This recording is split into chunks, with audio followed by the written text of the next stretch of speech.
Hello दोस्तों, Vasudeva education के online learning platform में आप सभी का स्वागत है। दोस्तों, आज के वीडियो में अपन बात करने वाले हैं प्राचल वितरण विधि, जिसमें मैथमेटिक्स का सेमेस्टर थर्ड जो है उसके लिए बहुत ही इम्पोर्टेंट है। भाई, प्राचल विचरण विधि जो है इसकी सहायता से द्वितीय कोटि के रेखिक अवकल समीकरण को किस तरीके से हल किया जाता है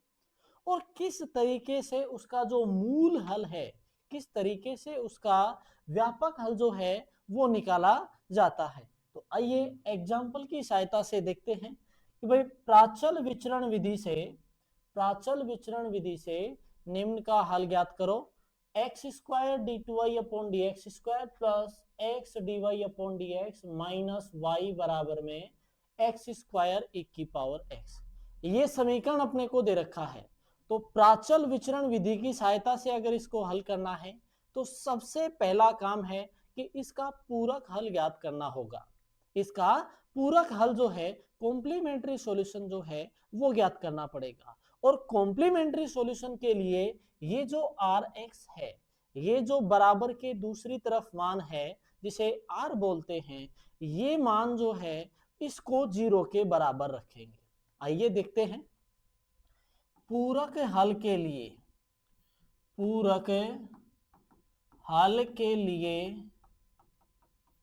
आर बराबर में जीरो, समीकरण नंबर 1 दे दिया।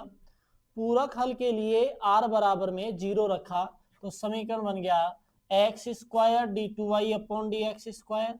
Plus X D Y upon D X minus Y equal में जीरो। ये मान रखते ही, जैसे ही अपन ने आर को जीरो रखा, आर को जीरो रखते ही ये जो समीकरण है ये बन गया समघाती रेखिक अवकल समीकरण।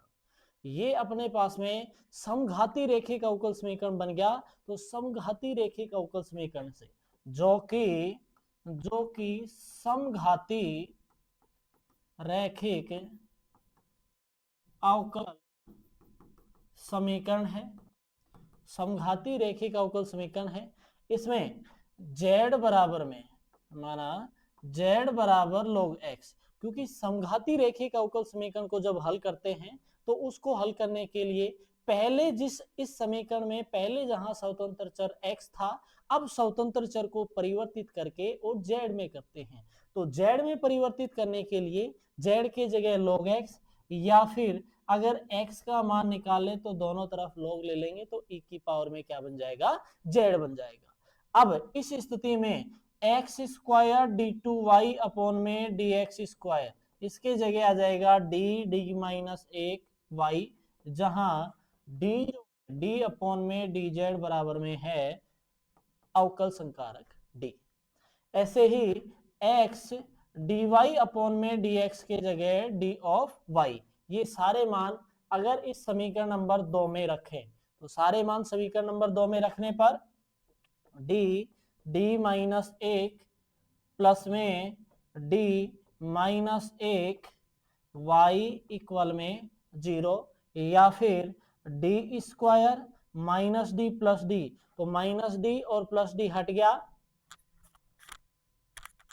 माइनस डी और प्लस डी हट गया। आगे है अपने पास में, आगे है माइनस एक वाई बराबर में जीरो। ये मान अपने पास में आ चुका है। डी स्क्वायर माइनस एक वाई बराबर में जीरो, अर्थात पूरक हल के लिए सहायक समीकरण तो एम स्क्वायर माइनस एक बराबर जीरो, अर्थात एम बराबर में मान आ गया प्लस माइनस एक। सहायक समीकरण के मूल वास्तविक हैं और अलग अलग हैं, तो पूरक हल अपने पास में आ गया c1 e की power z plus c2 e की पावर माइनस z के जगह अपने पास में log x है तो c1 log x plus c2 e की पावर माइनस log x, इस तरीके से मान आ गया। या फिर c1x माइनस प्लस c2x की पावर माइनस एक, ये cf आ गया। या फिर ये कहें कि उपरोक्त समीकरण का व्यापक हल वो हो जाएगा, क्योंकि यहाँ r का मान जीरो है और r का मान 0 है तो pi जो है वो अपने पास में 0 हो जाएगा। अर्थात ये जो समीकरण है इसका हल अपने पास में आ गया है कि भाई y बराबर में CF प्लस PI, अर्थात y बराबर C1x प्लस C2x, या C1 C2 को बदल दो AB में AX प्लस BX की पावर माइनस 1, जहां जहां जहां A तथा B X के फलन है, जहां A तथा B X के फलन है, और इसको दे दिया समीकरण नंबर 3। ठीक है, सबसे पहले भाई CF निकाला। CF के लिए जो समीकरण अपने को दिया गया है उसका जो सहायक समीकरण लिखा, एक्सुअल इक्वेशन लिखा, तो वो आ गया m स्क्वायर माइनस 1 बराबर 0, अर्थात इसके मूल आ गए प्लस माइनस 1। सहायक समीकरण के मूल वास्तविक हैं और अलग अलग हैं, तो पूरा कल अपने पास में हो गया C1 e की पावर z, क्योंकि पहले तो स्वतंत्र चर x था, समघात अवकल समीकरण को हल करना है तो x को बदलना पड़ेगा z में, तो z में बदलने के लिए ये सारा प्रोसेस बना था अपने पास में, तो स्वतंत्र चर क्या आएगा यहाँ z। ठीक है, इतना काम करने के बाद अब अपने पास में मान आ गया है y बराबर ax प्लस bx की पावर माइनस 1। इस समीकरण का x के सापेक्ष अवकलन करेंगे। समीकरण 3 का x के सापेक्ष अवकलन करने पर तो समीकरण 3 का जैसे ही x के सापेक्ष अवकलन करोगे तो यहां मान आया y का क्या dy अपॉन dx बराबर a dy upon dx, a x का हो गया 1 प्लस में प्लस b x का x इनवर्स का करें तो माइनस 1 x की पावर माइनस 2, ये तो हो गए x के। अब चूंकि a और b भी अपने पास में x के फलन है तो x ऐसे के ऐसे a का किया तो dA upon dx plus x inverse ऐसे के ऐसे b का किया तो dB अपॉन में dx। इस तरीके से मान अपने पास में आ गए। अब क्या करते हैं कि ये जो मान अपने पास में है, ये मान जो अपने पास में आए हैं कि अब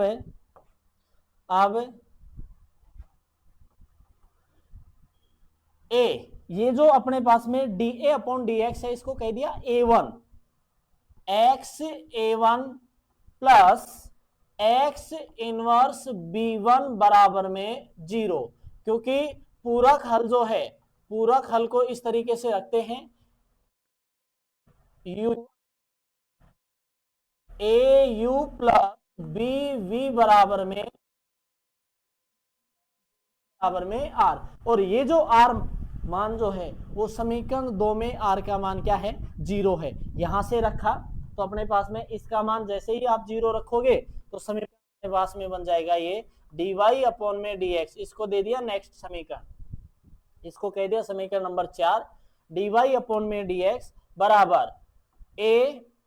माइनस bx की पावर माइनस 2, bx की पावर माइनस 2, ये dy अपॉन dx आ गया। अब इसका फिर से x के सापेक्ष अवकलन करें तो पुनः x के सापेक्ष अवकलन किया तो d2y अपॉन में dx स्क्वायर बराबर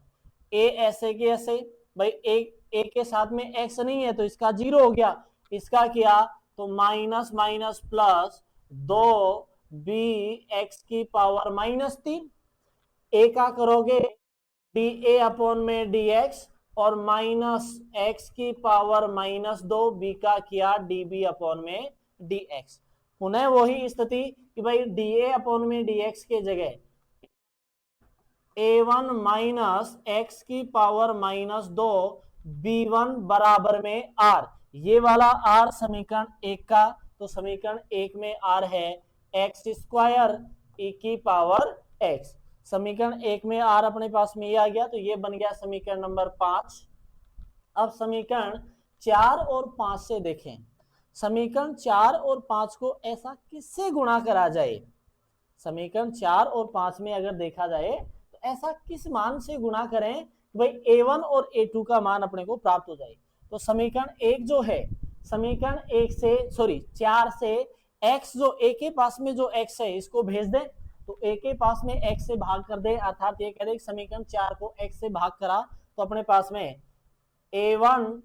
माइनस प्लस एक्स की पावर -2 b1 बराबर में 0, समीकरण नंबर 6 आ जाता है। अब समीकरण 5 और 6 को जोड़ दें। समीकरण 5 में क्योंकि माइनस चिन्ह है सेकंड पद, और समीकरण 6 का जो द्वितीय पद है वो प्लस में है, दोनों को जोड़ें तो अपने पास में आ जाता है 2a1 बराबर एक्स स्क्वायर ई की पावर एक्स, या फिर a1 जो है, अब अपने को पता है कि भाई a1 a2 जो है, जहां a1 बराबर में है dA अपॉन में dx में है dB अपॉन में dx। a1 a2 और a1 b1 का मान अपने पास में ये है, तो a1 b1 का मान ये है, तो रखें कि 2a1 बराबर में एक्स स्क्वायर ई की पावर एक्स, ये मान अपने पास में आया है। तो की जगह dA अपॉन में dx बराबर 1/2 एक्स स्क्वायर ई की पावर एक्स, अर्थात यहां से dA बराबर 1/2 एक्स स्क्वायर ई की पावर एक्स dx, ये मान आ गया। अब समाकलन करें तो समाकलन करने पर dA बराबर में 1/2 एक्स स्क्वायर ई की पावर एक्स dx। आगे अब समाकलन करें तो समाकलन में आइलेट का नियम लग गया, तो एल्जेब्रिक फर्स्ट और एक्सपोनेंशियल सेकंड, तो a बराबर में 1/2 फर्स्ट ऐसे कैसे सेकंड का समाकलन, तो e की पावर x का समाकलन e की पावर x बटा x का अवकलन 1 हो गया, माइनस समाकलन फर्स्ट का अवकलन तो एक्स स्क्वायर का हो गया 2x, e की पावर x के समाकलन का समाकलन। ठीक है, आगे फिर से करते हैं, आगे फिर से मान निकालें तो a बराबर में 1/2 एक्स स्क्वायर ई की पावर x, माइनस में यह मान आ गया, प्लस में ये, ठीक है, या फिर a बराबर में 1/2 एक्स स्क्वायर ई की पावर x माइनस फर्स्ट तो 2x ऐसे के ऐसे ई की पावर x, ठीक है,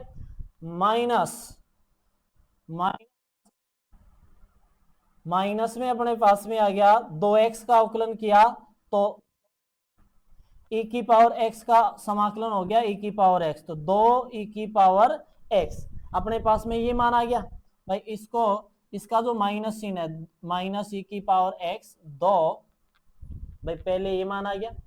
अब आगे समाकलन कर रहे हैं तो माइनस का चिन्ह जाएगा, तो माइनस माइनस क्या हो जाएगा, ये प्लस हो जाएगा 2 e की पावर x प्लस में c1, ठीक है, अर्थात a बराबर में आ गया 1/2 एक्स स्क्वायर, तो इसमें से e की पावर x अपन कॉमन निकाल लें और 1/2 को अंदर भेजें तो एक्स स्क्वायर बटा 2 माइनस x प्लस 1 प्लस में c1, ये तो मान आ गया अपने पास में a का। अब पीछे देखें कि a का मान अपने पास में क्या है, a1 बराबर में a1 का मान है एक्स स्क्वायर ई की पावर x बटा 2, तो यहां से b1 का मान जो है किसी एक समीकरण में रख दें, एक समीकरण में रखें तो b1 का जो मान है वो अपने पास में आ जाएगा, तो b1 बराबर में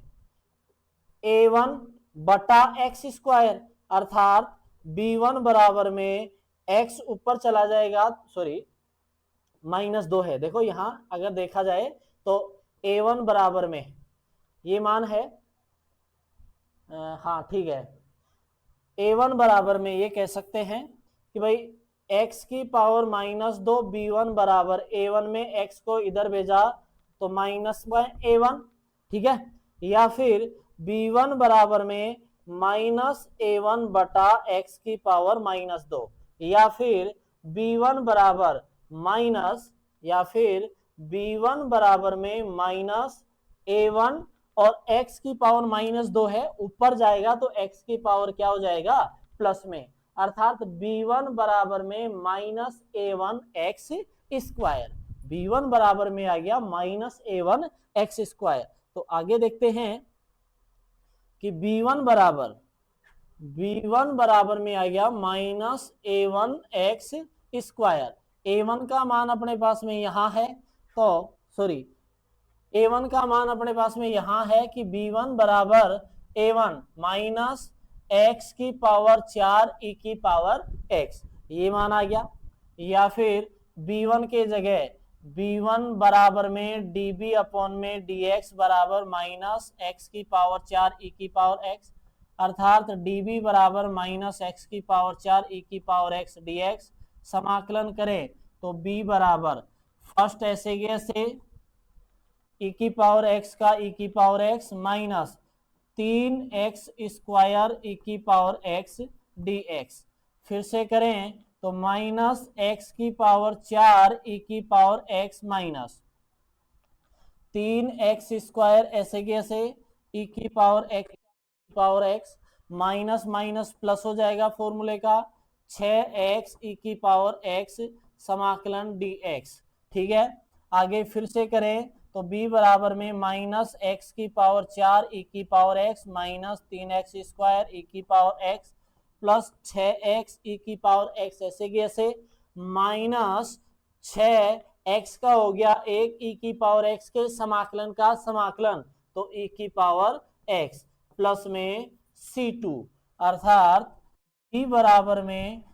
बराबर में आ गया e की पावर x, इससे कॉमन निकाल लें और माइनस चिन्ह को अगर अंदर भेज दिया जाए तो माइनस x की power 4 plus 3x square minus 6x plus 6 plus में c2। तो ये a और b के जो मान हैं वो एक समीकरण था y बराबर ax प्लस bx की पावर माइनस 1, उस समीकरण में रख देंगे ये a और b के मान, तो दिए गए समीकरण का क्या आ जाएगा, ये व्यापक हल अपने को प्राप्त हो जाएगा। तो ये जो a और b के मान हैं वो दिए गए समीकरणों में रख दिए जाएंगे। तो टोटली अगर देखी जाए कि प्राचल विचरण विधि का जो मेथड है वो अपने पास में ये है कि सबसे पहले जो समीकरण दिया गया है उस समीकरण को देखेंगे कि वो द्वितीय कोटि का रेखिक अवकल समीकरण है। तो द्वितीय कोटि का रेखिक अवकल समीकरण है तो उसमें अपने को निकालना पड़ता है पूरक हल। अब पूरक हल की प्रोसेस ये है कि सबसे पहले r को 0 के बराबर रखो। r को 0 के बराबर रखने के बाद में जो समीकरण अपने पास में आया है उस समीकरण को देखो, क्या वो द्वितीय कोटि का रेखिक अवकल समीकरण है, क्या वो समीकरण अपने पास में अचर गुणांकों वाला रेखिक अवकल समीकरण है, क्या वो समीकरण समघात रेखिक अवकल समीकरण है। ठीक है, इस तरीके से अपन चेक करेंगे। अगर समघात है तो समघात वाला प्रोसेस लगाएंगे, द्वितीय कोटि का रेखिक अवकल समीकरण है तो द्वितीय कोटि के रेखिक अवकल समीकरण की प्रोसेस होगी, और अचर गुणांकों वाला रेखिक अवकल समीकरण है तो अचर गुणांकों वाले रेखिक अवकल समीकरण की प्रोसेस लगेंगे। इस तरीके से अपन इसका पूरक हल निकाल लेंगे। पूरक हल निकालने के बाद यहां तक अपने पास में, अर्थात इस दिए गए समीकरण के व्यापक हल को इस रूप में लिख लेंगे, जहां पहले c1 c2 कोफिशिएंट थे उनके जगह a और b रख लिया, और ये a और b जो हैं ये किसके भी फलन हैं, x के भी फलन हैं। इतना काम करने के बाद फिर इस समीकरण का x के सापेक्ष अवकलन करेंगे। x के सापेक्ष अवकलन करने के बाद अपने पास में dA अपॉन dx और dB अपॉन में dx वाला पद जो है उसमें ये प्रोसेस होगी au प्लस में bv बराबर में r, au प्लस bv बराबर में r। तो पहले बार जो प्रथम बार अवकलन करते हैं और फिर r के बराबर जो मान आता है इसमें तो r का मान ये रखा जाता है। ठीक है, यहां रखने के बाद में जो भी a समीकरण अपने पास में आया ये बन गया, इसका आप फिर से अवकलन करोगे तो अपने पास में ये प्रोसेस बनेगी, ये सेकंड पद बनेगा। सेकंड पद में जो dA अपॉन dx है और dB अपॉन में dx है उसमें जो मान है वो किसमें आए, किसका मान आएगा, जो मुख्य समीकरण मेन जो दे रखा था उसमें r का मान आएगा, वो r वाला मान रख दिया। ये रखने के बाद दोनों समीकरणों में से a1 और a2 के मान निकाले। a1 जो है उसके जगह a1 जो है वो रखा था dA अपॉन dx के जगह, तो a1 के जगह dA अपॉन dx रखेंगे, वहां से a का मान निकालेंगे। और जहां b1 अपने पास में आया है उस b1 के जगह dB अपॉन dx रखेंगे और वहां से अपन b का मान निकालेंगे। जो a और b के मान अपने पास में आएंगे उन मानों को इस समीकरण में रखा जाएगा, तो वो आ गया दिए गए अवकल समीकरण का द्वितीय कोटि के रेखिक अवकल समीकरण का प्राचल वितरण विधि की सहायता से हल। तो आज के लिए इतना ही, तब तक के लिए वीडियो को लाइक करें, शेयर करें, चैनल को सब्सक्राइब करें और बेल आइकन जरूर प्रेस करें ताकि वीडियो से संबंधित महत्वपूर्ण अपडेट्स आप तक पहुंचती रहे। धन्यवाद।